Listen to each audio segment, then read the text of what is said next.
এবং উৎপাদনের কোনো ক্ষতি না করেই আমাদের এই বিক্ষোভ বা প্রতিবাদ সমাবেশ আমরা আয়োজন করেছি।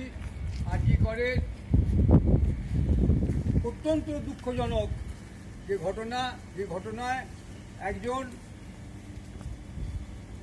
চিকিৎসক ছাত্রী, উনি পোস্ট গ্রাজুয়েট করছিলেন, উনি MBBS করার পরে MD প্রস্তুতি করছিলেন, ওখানকার ছাত্রী ছিলেন।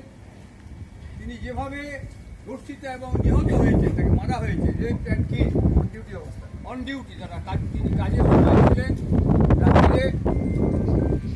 এই ধরনের বর্বরোচিত ঘটনার প্রতিবাদ আজ পশ্চিমবাংলায় নয়, পশ্চিমবাংলার সাধারণ মানুষ জনমত করছে। কোনো রাজনীতি নেই, যে মানুষ কোনোদিন রাজনীতির ময়দানে দেখা যায়নি তাকেও দেখেছি আমরা এই সময়ে, এই গত এক মাসে বিভিন্ন কর্মসূচিতে তিনিও প্রতিবাদ জানাচ্ছেন। এই এক অভূতপূর্ব ঘটনা। আমি অন্তত আমার রাজনৈতিক জীবনে এই ধরনের প্রতিবাদ, মানুষের সোচ্চার প্রতিবাদ, স্বতঃপ্রণোদিত প্রতিবাদ আমি কখনো